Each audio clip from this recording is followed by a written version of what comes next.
Hello friends, welcome to police recruitment YouTube channel. Friends, ఇంకా ఎవరైనా మా ఛానల్ని సబ్స్క్రైబ్ చేయకుండా చూస్తుంటే ఖచ్చితంగా సబ్స్క్రైబ్ చేసి ఆ వెంటనే వచ్చే బెల్ ఐకాన్ని యాక్టివేట్ చేయండి.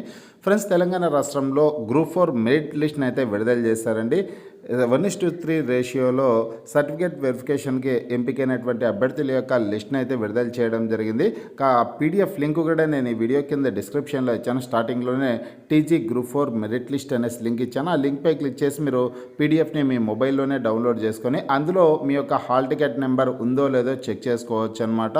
హాల్ టికెట్ నెంబర్స్ ఎవరివైతే వచ్చాయో ఆ అభ్యర్థులందరూ కూడా సర్టిఫికేట్ వెరిఫికేషన్కి సిద్ధం అవ్వాల్సిందైతే ఉంటుంది. ఈ ఉద్యోగాలకు సంబంధించి ఈరోజు పత్రికాముఖంగా వచ్చినటువంటి పూర్తి వివరాలను అయితే చూద్దాం. ఫ్రెండ్స్, గ్రూప్ 4 మెరిట్ జాబితా విడుదల అనేసి ప్రముఖ హెడ్లైన్స్తో ఈ వార్త అయితే రావడం జరిగింది. 13 నుంచి వెబ్ ఆప్షన్ల నమోదు అనేసి ఇక్కడ ఇచ్చారు. పూర్తి వివరాలు చూసుకుంటే తెలంగాణ రాష్ట్రంలో 8,180 గ్రూప్ 4 సర్వీసుల పోస్టులకు ధృవీకరణ పత్రాల పరిశీలనకు ఎంపికైన అభ్యర్థుల మెరిట్ జాబితాను టీజీపీఎస్సీ ప్రకటించింది. ఈ పోస్టులకు 1:3 నిష్పత్తిలో అభ్యర్థులను ఎంపిక చేసింది.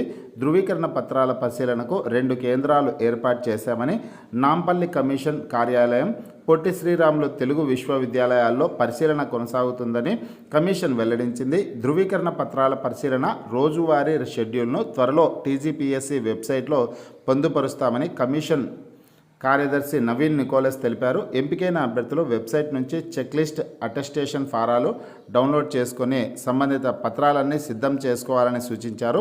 అభ్యర్థులకు ఖాళీల వారీగా వెబ్ ఆప్షన్లు ఇచ్చేందుకు ఈ నెల 13 నుంచి వెబ్ ఆప్షన్ల లింక్ అందుబాటులోకి వస్తుందన్నారు. వెబ్ ఆప్షన్లు ఇచ్చిన వారినే ధృవీకరణ పత్రాల పరిశీలనకు అనుమతిస్తామని వెల్లడించారు అనేసి ఇక్కడ ముఖ్యమైన సమాచారం అయితే ఉందన్నమాట. అలాగే ఫ్రెండ్స్, ఈ వీడియో కింద డిస్క్రిప్షన్లో ఉన్నటువంటి లింక్పై క్లిక్ చేసి పీడిఎఫ్ని డౌన్లోడ్ చేసుకుని మీ యొక్క హాల్ టికెట్ నెంబర్ అందులో ఉందో లేదో చెక్ చేసుకోండి. అలాగే అందులోనే సర్టిఫికేట్ వెరిఫికేషన్కి హాజరయ్యే అభ్యర్థులు ఏ సర్టిఫికేట్స్ సిద్ధం చేసుకోవాలి అనే డీటెయిల్స్ అన్నీ కూడా ఉన్నాయి. మీరు చదువుకోవడానికి అవకాశం అయితే ఉంటుంది. మీకు ఈ వీడియో నచ్చినట్లయితే లైక్ చేయండి, షేర్ చేయండి.